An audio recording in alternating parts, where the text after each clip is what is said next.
To सिद्धांत education. बहुत सारे बच्चों की IBPS PO की प्री निकल गई है। I congratulate each one of them.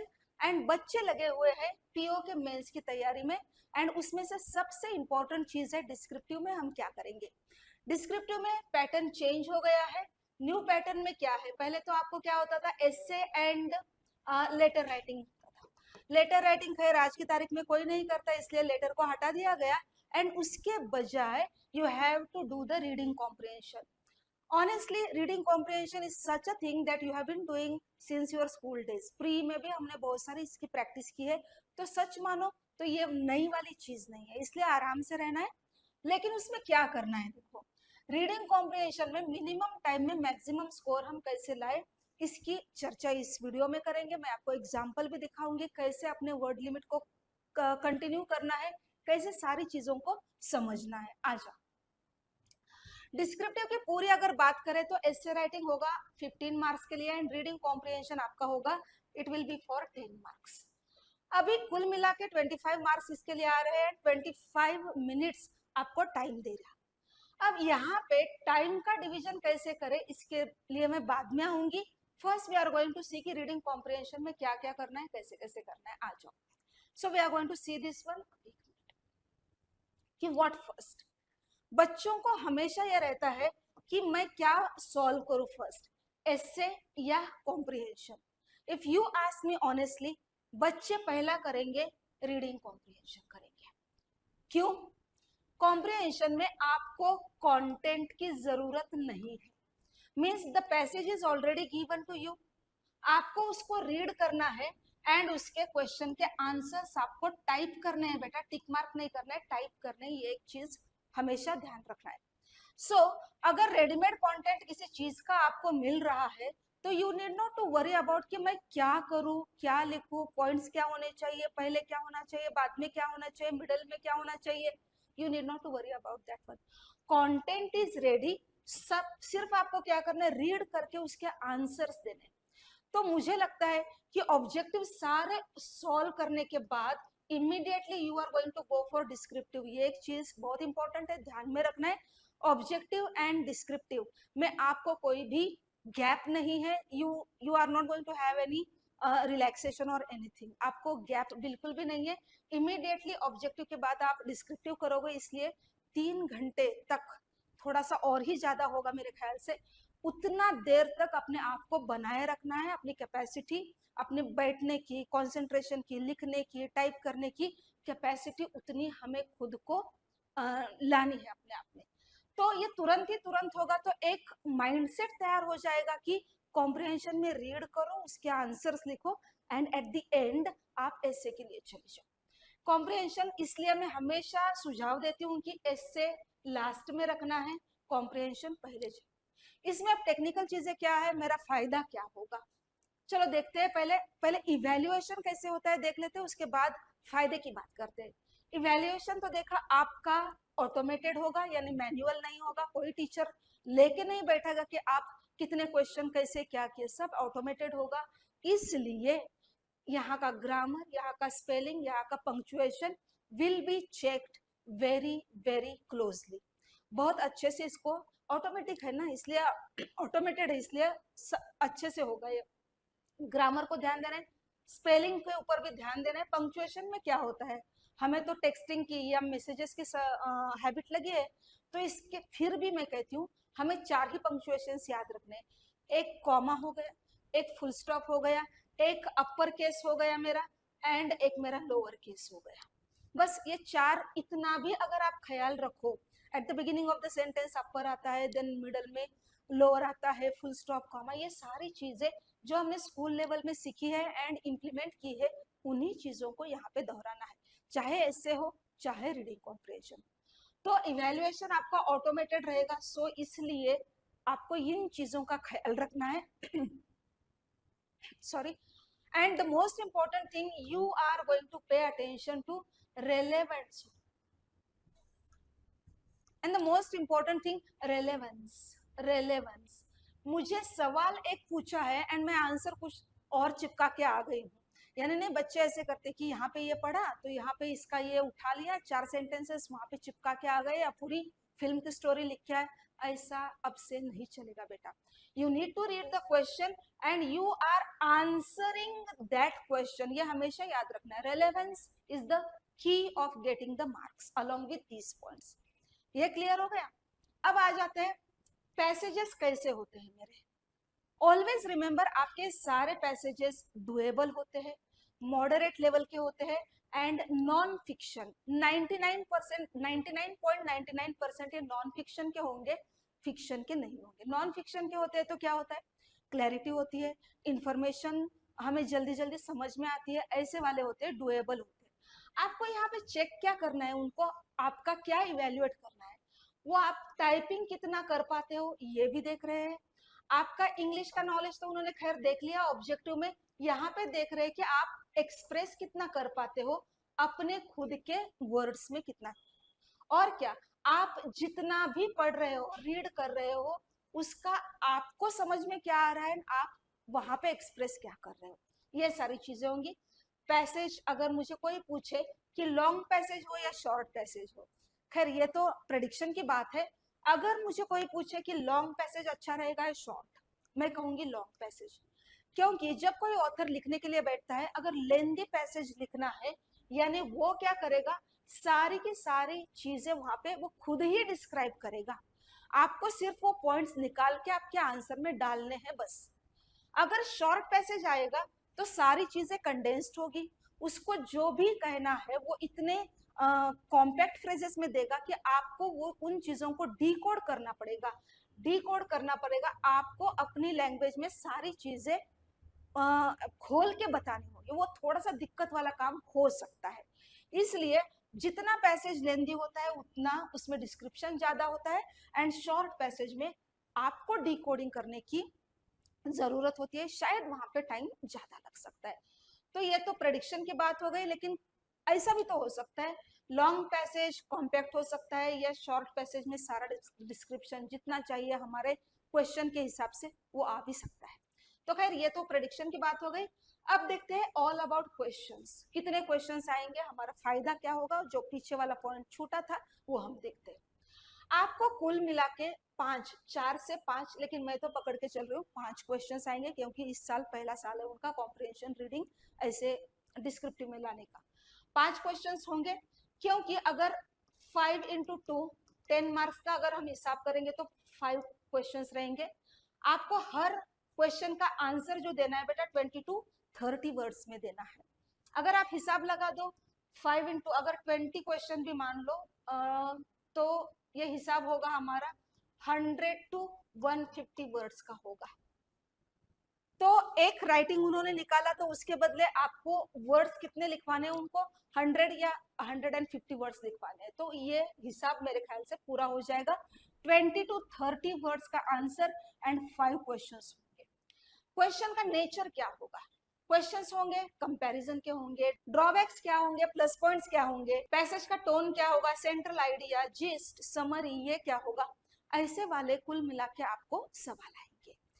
तो हम देखेंगे कि मेरा फायदा क्या होगा। अब इसमें कैसे फायदा होगा मेरा, टाइम पे आती हूँ मैंने कहा कि रीडिंग कॉम्प्रिहेंशन आप पहले कर लो, आप फायदे में रहोगे। क्योंकि मान लो अगर आपको ये जो रीडिंग कॉम्प्रिहेंशन का 10 मार्क्स का सॉल्व करना है, तो आप मान लो 4 ही क्वेश्चन कर पाए, 4/2। अगर आपको मान लो 5 में से आपने 4 क्वेश्चन भी कर ले यहाँ पे, तो 8 मार्क्स तो आपने सॉल्व कर ही लिया, ये एक चीज हो गई। लेकिन एसे राइटिंग में आपको थिंक करना पड़ेगा, चूज करना पड़ेगा, कुछ पॉइंट्स के ऊपर काम करना पड़ेगा, and then you are suppose to start your writing और टाइपिंग। तो इसके लिए वक्त ज्यादा लगेगा। तो पहले रीडिंग कॉम्प्रिहेंशन करो, तो ऐसा होगा कि आपको वो स्ट्रक्चर, वो वर्ड्स एक वार्म अप हो जाएगा। रीडिंग के बाद राइटिंग करो, तो reading is a kind of warm up for writing, ये भी आप फायदे में रहोगे। तो ऐसे राइटिंग, इन दोनों को टाइम में कितना दे दूं, मुझे अगर पूछोगे तो ऐसे राइटिंग आपका 10 to 12 मिनट्स में हो जाना चाहिए, and reading comprehension 8 to 9 minute में हो जाना चाहिए। यहाँ पे बच गया आपका 3 मिनट्स, मान लो अगर 12 मिनट भी लग गए तो 3 मिनट्स बच गए यहाँ पे, एंड यहाँ पे मान लो आपका एक 2 मिनट बच गया। 3 + 2 5 मिनट जो आपका बचेगा, बचाना ही है. You are going to proofread all your answers, all your essays. Proofread का मतलब क्या होता है? आप spelling, grammar and punctuation mark सही से, ढंग से आप क्या करोगे? उसका रीडिंग करोगे, चेकिंग करोगे, क्योंकि you will be penalised for each and every mistake. Each and every grammar की हो, स्पेलिंग की हो, हर एक मिस्टेक के लिए आपको पिनलाइज किया जाएगा, मार्क्स कट होंगे. तो हमें मार्क्स गंवाने नहीं है, ज्यादा से ज्यादा एक्यूरेसी लाके हमें उसको मार्क्स को कंटिन्यू करना है, सस्टेन करना है. You are going to out of 25, अगर अच्छे से इसकी प्रैक्टिस की ना बेटा, तो 20+ यहाँ पे आप आराम से पा सकते हो. So this is about reading comprehension का ये सारा अपना कैलकुलेशन हो गया. असल में रीडिंग कॉम्प्रिहेंशन कैसा होता है, एक एग्जांपल मैंने यहाँ पे दिखाया है. हम सीधे स्क्रीन की तरफ चलते हैं. चलो पैसेज देखते हैं. जैसे कि मैंने पहले बताया कि पैसेज हमारा जो होगा वो डुएबल होगा. Let me change the colour. हमारा जो होगा पैसेज डुएबल होगा, आपकी रोजमर्रा की जिंदगी से जुड़ा होगा. सो ये पैसेज देखें, cyber security in the digital age. आज के डिजिटल जमाने में साइबर सिक्योरिटी, इसके बारे में इंफॉर्मेशन है. मैं पैसेज पढ़ूंगी, आप मेरे साथ जुड़े रहो. यू विल कम अक्रॉस कि एक भी ऐसा वर्ड नहीं है कि जो आप गेस ही नहीं कर पा रहे हो, कि आप समझ नहीं रहे हो. So everything is quite understandable. Just focus करना है, अटेंशन देना है, एंड बिना डरे इस क्वेश्चन को हम फेस करेंगे. आ जाओ. The digital revolution has transform the way people live, work and interact. From online shopping and digital payments to cloud storage and social networking, technology has brought convenience and efficiency. Efficiency की बात हो रही है. However, किंतु this increasing dependence on the internet has also created new risk. अब risk की बात हो रही है in the form of cyber threats. Cyber attacks कौन से है? Hacking, fishing, ransomware and identity theft have become frequent, targeting individuals, businesses and even governments. For banks and financial institutions, data breaches can not only cause financial losses but also damage trust. As India moves towards becoming a digital economy, cyber security has emerged as a national priority हो गई हमारे लिए. One major challenge in cyber security is the lack of awareness among users. Use तो करते हैं लेकिन awareness नहीं होता उसमें. Many individuals क्या करते हैं? Use weak passwords, click on suspicious links, or share personal information carelessly, making them easy targets for hackers. Hackers के टारगेट बन जाते हैं. Small businesses are equally vulnerable. Vulnerable होना means prone to, weak होते हैं, because they often lack resources to invest in advanced security systems. Advanced security system में invest करने के लिए उनके पास पैसा नहीं होता, रिसोर्सेस नहीं होते स्मॉल बिजनेसेस के पास. Moreover, or the rapid growth of Internet of Things, that is IoT devices and cloud services, has increased the number of potential entry points for attackers. बहुत सारे entry points attackers को मिल रहे हैं. While governments and corporates are investing in firewalls, encryption and monitoring systems, human negligence continues to remain a weak link. To combat these risks, अब ये risk तो सारी बताए, अब कॉम्बैट करना है, इसको फाइट करना है तो क्या करें? A multi layered approach is required. क्या क्या मल्टी लेयर में कौन कौन है? गवर्नमेंट की बात पहले हो रही है. Governments must enforce strict data protection laws and penalize cyber criminals effectively. Businesses को क्या करना है? Businesses should invest in security systems and conduct regular training sessions for employees on safe online practices. Individuals को क्या करना है? Individuals too must take responsibility by using strong passwords, updating software and avoiding unverified websites. International collaboration is equally important. International क्यों? Cybercrime often crosses borders and requires global solutions. By combining technology, awareness and strong policies, societies can build a safe digital environment and ensure that the benefits of technology are enjoyed without compromising security. ये था हमारा passage. Easy है। क्या risk है उसमें, हम क्या कर सकते हैं, गवर्नमेंट, इंडिविजुअल्स और कॉर्पोरेट वर्ल्ड क्या क्या कर सकता है, ये सारी चीजें यहाँ पे बताइए। डुएबल है क्वाइट। देखते हैं इसमें क्वेश्चंस कौन से प्रकार के आएंगे। जैसे कि मैंने बताया कुल मिला के 5 क्वेश्चंस यहाँ पे आ सकते हैं, 4 to 5 क्वेश्चंस। आपकी वर्ड लिमिट होगी 20 to 30 वर्ड्स को बीच में आपको पैसेज आंसर्स लिखने हैं। हम पैसेज पढ़े इसके पहले आ जाओ हम क्वेश्चंस पढ़ेंगे। Until and unless you see the questions आपको ये नहीं पता चलेगा कि पैसेज में मुझे फोकस कहाँ करना है। तो पहले क्वेश्चंस पढ़ लेते हैं। Why has cyber security become more important in recent years, यानी कि बात किसकी हो रही है, साइबर सिक्योरिटी की होने वाली है। व्हाई यानी मुझे रीजन ढूंढना है। What are some common cyber threats face today, यानी साइबर थ्रेट्स की बात हो रही है। व्हाट यानी मुझे ढूंढ के निकालने की कौन से वाले साइबर थ्रेट्स है। Why are individuals and small businesses vulnerable to cyber attacks? ये इंडिविजुअल्स एंड स्मॉल बिजनेसेस जो है वो साइबर अटैक को प्रोन क्यों होते हैं, उनको ज्यादा दिक्कत क्यों आ सकती है, यानी again I have to find out a reason.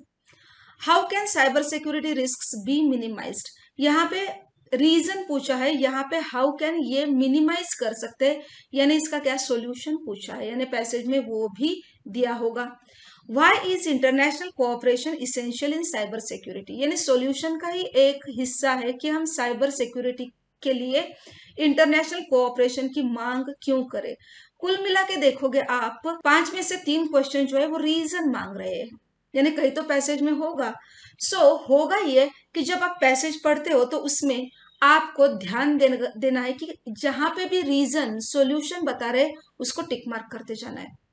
दूसरी चीज मैं ये बताऊंगी कि पूरा पैसेज पढ़े एंड देन क्वेश्चन में आ जाए, इसके बजाय अगर आपको पहले क्वेश्चन का आंसर मिलता है तो आप आ जाओ पहले क्वेश्चन में उसका आंसर लिखो and then continue reading the passage.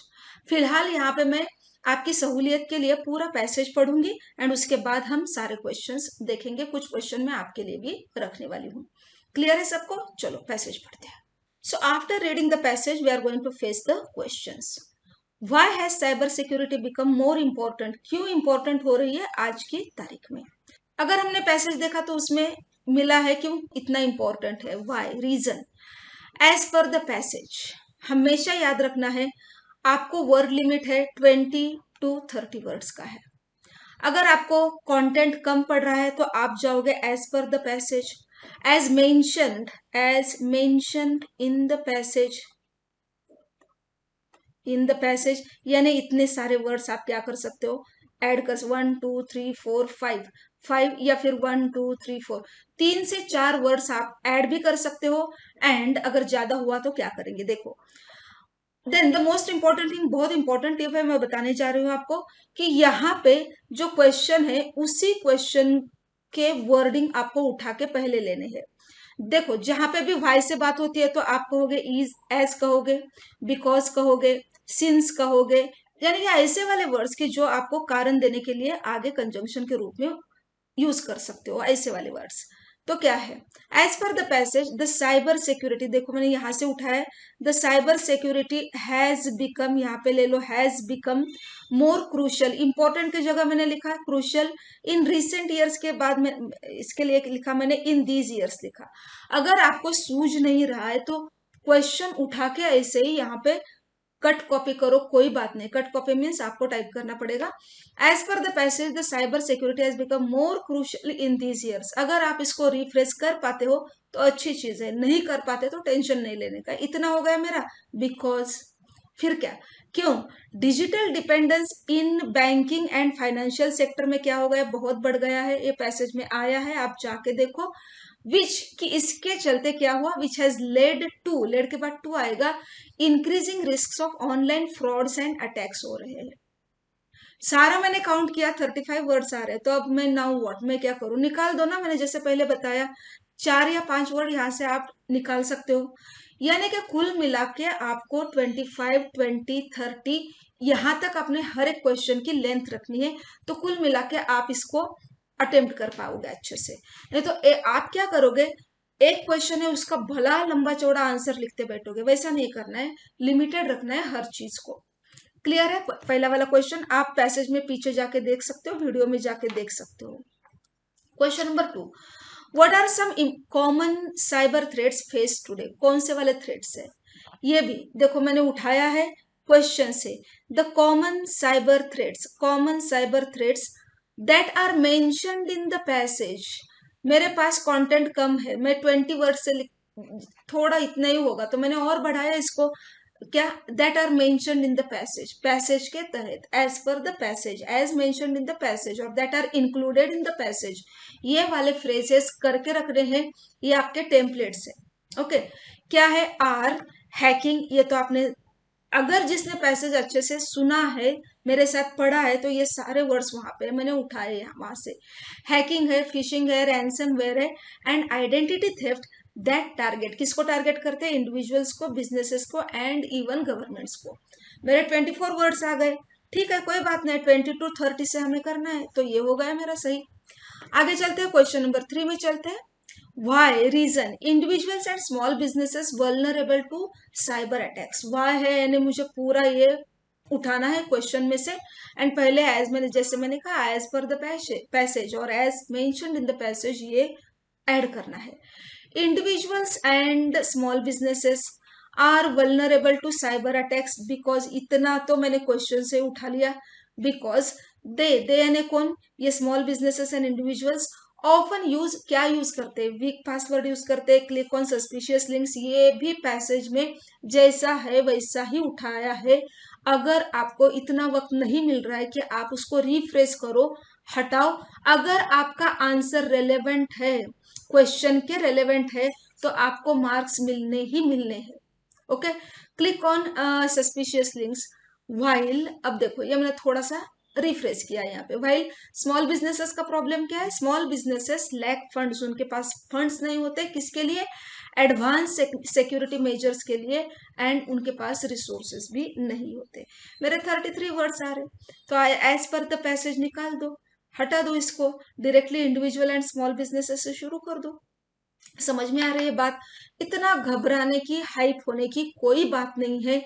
आपको पैसेज डुएबल आएगा, क्वेश्चन जो है उसमें से आधा भाग आप उठा लोगे एंड आंसर में लिखोगे, एंड आपको जो कंटेंट मिल रहा है पैसेज में उसी को रिफ्रेश करो, या फिर कॉपी पेस्ट करके अच्छे से वो सेंटेंस के हिसाब से उसको बना के मॉडिफाई करके लिखो। क्लियर है सारी चीजें। Now I am keeping question number 4 and 5 for your homework. How can cyber security risk be minimise, इसको हम मिनिमाइज कैसे कर सकते हैं, पैसेज के एंड में आ जाओ, वहां मिलेगा। Why is international cooperation essential, क्यों है साइबर सिक्योरिटी के लिए, ये इसी का हिस्सा है।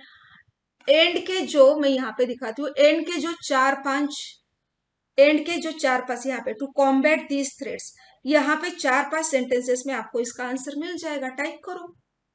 क्लियर है ना, मैंने बताने की बात यह है कि इतना डरना नहीं है, मैं कैसे करूं, क्या करूं। पता है बच्चों का क्या है, एक दिमाग होता है कि मैंने आरसी तो बहुत किया, हमने आरसी आज नहीं किया बेटा, आरसी हम प्री की प्रैक्टिस की, वहां से प्रैक्टिस कर रहे हैं आरसी की, स्कूल के लेवल से प्रैक्टिस कर रहे हैं, स्कूल में किया नहीं आप लोगों ने, वही सारी चीजें हैं, इसमें अलग कुछ नहीं होगा, आराम से रहना है। अगर आप एग्जाम तक 8, 9, 10 जितने भी आपको पैसेजेस मिलेंगे उतनों की प्रैक्टिस करो। एक ही कहना है मेरा, टाइपिंग करो, वर्ड काउंट पे ध्यान दो, बस हो जाएगा आपका।